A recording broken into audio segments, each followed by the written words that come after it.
Әйелі бар жігіт автобуста тартымды қызды көріп қалады да, онымен бір түнін өткізу үшін барлығын жасайды. Бірақ та бұның арты жақсылыққа әкелмейді. Сәлем достар. Бүгін біз сендерге шын өмірде болып өткен оқиғаға негізделіп түсірілген «Қиянаттың әсері» деп аталатын керемет фильмге шолу дайындадық. Если завтра вы поедете этим же поездом, то я верну вам деньги. Считайте, что назначили свидание. Айналадағы басқа еркектер сияқты Чарлиз тартымды қызға қарап отыр. Кенеттен өзінің жолға төлейтін ақшасы жоғын байқайды. Әйелі жұмысқа кетпей жатып, әмиянын алып кеткен еді. Сол уақытта жаңағы бұны байқап Чарлиз үшін де төлеп жібереді. Чарлиз үйінде әйелі Диана күтіп отырған қарапайым америкалық жігіт. Оның Эмми атты қант диабетімен ауыратын қызы бар. Бір күні таңертең электричкаға кешігіп Чарлиздің күнделікті расписаниесі өзгереді. Нәтижесінде ол келесі пойызға отыруға мәжбүр болады. Міне осындай жағдайлардан соң Чарлиз қыздың қасына отырып, ыңғайсызданып жатқанын айтып, екеуінің арасында жеңіл әңгіме пайда болады. Қарызымды қайтаруым керек деп жігіт қызды ертесіне дәл осы пойызға отыруға шақырады. Бұл күні жігіт үшін кері кетті, оны үлкен проекттен алып тастайды. Кешкісін әке қызына сабағымен көмектеседі. Әңгімеден асқынып жатқан аурудан қыздың жағдайы жақсы еместігін білеміз. Әрине мұның бәрі Чарлизге моральды ауыр тиеді. Күйеуін мұндай жағдайда көрген Диана тыныштандыруға тырысады. Жұп махаббатпен айналыспақ болып еді. Бұл жерде де сәтсіздік орын алады. Таңертең жұмысқа барар жолда кешегі бейтаныс Люсинда атты қыз пайда болады. Чарлиз қызға қарызын қайтарады. Соңынан олар кішкене әңгімелеседі. Бір-бірімен танысып, тіпті жеке тақырыптарды қозғайды. Чарлиз Люсиндамен барлық мәселелері маңызды болмай қалатынын байқайды. Әрине бұл сөзсіз оған ұнайды. Жұмыста жігіт қызды есінен шығара алмайды. Компания жұмысшылары ішінен қызды тауып алған соң хабарласуды шешеді. Ертесіне олар кездеседі. Люсинданың қаржы саласында жұмыс жасайтын күйеуі бар екен. Ол азаннан кешке дейін жоғалып кететінін айтады. Олар тек мейрамдарда ғана кездесетін, ал қалған уақытта почта арқылы сөйлесетін. Соған қарамастан керемет қызы бар еді. Чарлиз өзінің ауру қызы жайлы айтып береді. Жақын арада мамандар оның қызын құтқаруы мүмкін екен. Дәрі өте қымбат тұратын, бірақ әйелі мен Чарлиз дәл осындай жағдайға дайындалып ақша жинап жүрген көрінеді. Соңынан Чарлиз әйеліне қоңырау шалып, жұмыстары көбейіп кетіп, кеште кеш келетінін айтады. Рестораннан кейін олар бірге барға барады. Эмоция үстінде Чарлиз қызды сүйіп алады. Люси мұндай ешқашан сезінбегенін айтады. Қоса кейіпкерлеріміз ұқсас еді. Екеуінің де балалары бар, екеуі де некеде болатын. Ал жарлармен қарым-қатынас күнделікті қызықсыз, бір түрлі рутинаға айналған. Көңілдестер бір арзан қонақ үй нөмірлерінің біріне келеді. Жігіт қызды енді құшақтай беріп еді. Қарудың оқталған даусын естиді. Бөлмеге ұры кіріп кетіпті. Ұры бірінші кезекте жұптың әмияндарын алып қойып, қыздарының фотосын көреді. Ол өзін Лярош деп таныстырады және Люсинданың сұлулығына тапсанады. Ол қыздарының суреттерін көріп, олар көңілдестер екенін бірден түсінеді. Чарлиз қызды қорғап ұрыға жабысады, бірақ қылмыскер мықтырақ болып шығады және әбден таяқ астына алады. Люсинда қашуға тырысады, бірақ оны Лярош ұстап алып төсекке лақтырады. Чарлизға не болып жатқанын қарауды бұйырып іске кіріседі. Ол қызды аяусыз қанағатын қандырады. Чарлиз өзіне таңертең қылмыскер кеткен соң келеді. Люсидің жағдайын көріп полицияға хабарласуды шешеді. Бірақ қыз үзілді-кесілді бас тартады. Полицияға хабарласа, олардың интригалары жайлы күйеуі және Чарлиздің әйелі сөзсіз біліп қоятын. Осылайша көңілдестердің кездесуі аяқталады. Физикалық және моральдық тұрғыдан таяқ жеген Чарлиз жұмысқа келеді және соққыға жығылып тоналғанын айтады. Ал әйелі Дианаға бұл лас қала ұнамай күйеуіне көшіп кетіп, бір жерге барып мұғалім болуды өтінеді. Жігіт бас тартады. Себебі тек жарнама агенттігінде жұмыс жасап қана қызының еміне ақша табатын. Диана үйде Сэммиге қарап жүргенде қоңырау шалынады. Чарлиз тұтқаны көтеріп, Лярош қоңырау шалғанына таң қалады. Лярош ер адамға неге әйеліне өзінің саяхаты жайлы айтпағанын сұрайды. Содан соң Чарлиз өзінің кредит карталарын жауып тастаған үшін $20,000 сұрайды. Қоса ертең ақшаны алмаса жігіт пен әйелінің қарым қатынасы тым нашарлап кететінін ескертеді. Келесі күні жігіт Люси жұмыс деген жерге келеді және полицияға хабарласайық деп тағы айтады. Люси түбегейлі қарсы болады. Себебі бұл жайлы күйеуі білсе, ойланбастан қызын алып қоятын. Люси қылмыскер ұсынған ақшаның жартысын беруді ұсынады, бірақ ер адам келіспей, өзі амалдайтынын айтады. Соңынан Люси енді кездеспеуді ұсынады. Чарлиз келіскен мекен жайға келеді. Оны қылмыскердің сыбайласы күтіп алып төменге жертөлемен Лярошқа алып келеді. Француз өз ақшаларын алып, тоналған соң лезде карталарын жауып тастаған үшін Чарлиздің ішіне соққы береді. Арадан жарты ай өтті. Бірақ Чарлиз әлі де Люсимен болған оқиғаны жібере алмай, көзге жөп салуға дәті қалай барғанын ойлануда. Кешке жұмыстан қайтып жатқанда жігітке біреу қоңырау шалады.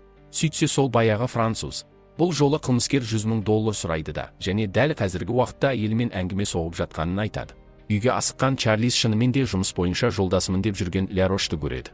Ал Диана басқа бөлмеге кеткенде, қылмыскер Чарлиздің жанды жерінен ұстап алып, мұндай керемет әйелмен қалай қиянат жасағанын сұрайды. Жігіт Лярошқа ақша тауып бермесе болмайтынын түсінеді. Келесі күні жігіт қорғаушысымен кездесіп, бәрін айтып береді. Адвокат полицияға баруға кеңес береді. Бұл әңгімеден соң Чарлиз тағы Люсинданың жұмысына келеді. Барлығы шектен шығып кеткенін айтып, полицияға хабарласуды міндеттейді. Бірақ Люсинда аборт жасатқанын айтқан соң оның жоспары өзгеріп, тағы да кетуді шешеді. Кешке Чарлиз жұмыстағы Винстон атты әріптесімен кездеседі және барлық оқиғаны айтып береді. Бұған Винстон келмен французды қорқытып берейін деп ұсыныс тастайды. Чарлиз міндетті еместігін айтады. Сонда Винстон $10,000 қойып берсе, француз жоқ болып кететініне уәде береді. Чарлиз бұл ұсынысты қабылдайды. Ертесіне жұмыстан соң Чарлиз бен Винстон Лярошпен кездесетін жерге аттанады. Винстон мұндай биомусормен қалай сөйлесу керектігін көрсетуді шешеді. Қысқасы мұндайлардың талайын сындырыпты. Дәл осы сәтте Лярош келіп, Винстонды басынан атып өлтіреді. Сосын Чарлиз Винстонға берген 10,000-ды алып, Карлиз әлі 100,000 беруі керектігін айтады. Чарлиз шоктан шыққан соң бұл жерден тезірек кету керектігін түсінеді. Сол уақытта түнгі көбелек қыз келіп қалады да, жігіттің өлі досын көріп қалуға шақ қалады. Оның үстіне полицияда келіп қалады. Полиция егер ол қайтып келгенде олар әлі осында болса, қамап қоятынын айтады да кетіп қалады. Полиция кеткен соң Чарлиз көлікті айдап өзенге апарып, батырып жіберіп айғақтардан құтылмақ болды. Бірақ жарты жолда көлік тоқтап қалып, жүрмей қояды. Амалсыз Чарлиз барлығын сол күйінде қалдырып кетіп қалады. Келесі күні жұмысқа детектив келеді. Көлікті біреу суға итеріп айғақтардан құтылмақ болыпты. Ал істі жеке өзі жүргізіп, міндетті түрде шындықты жер бетіне шығармақ екен. Әңгіме кезінде Лярош қоңырау шалып қалады. Ол лақтырып кетпек болғанына қатты ашулы екенін айтады және егер өзінің $100,000 алмаса қызы мен әйелін өлтіруге уәде береді. Қоса қазір қолында көңілдесі Люси барын айтады. Осыдан Чарлиз детективке кейінге қалдыруға өтініп, шұғыл істері шығып қалғанын айтады. Бірінші кезекте банкқа барып әйелі мен қызының еміне жинаған ақшасының бәрін шешіп алып, Люсидің пәтеріне келеді. Мұнда ендігі Лярош оны өзінің сыбайласымен күтіп отырған. Француз ақшаны алып үнемі бір қадам алдыда болатынын айтып, ақымақтық жасамауға кеңес береді. Қылмыскерлер кеткен соң Чарлиз барлығы артта қалғанына қуанып, Люсимен соңғы рет қоштасады. Кешке Чарлиз барға барады. Қасына детектив келіп, қызыға әңгімелесе бастайды. Бардың иесі қаза болмай жатып, бір күн бұрын осында Чарлиз бен Винстонды көргенін айтады.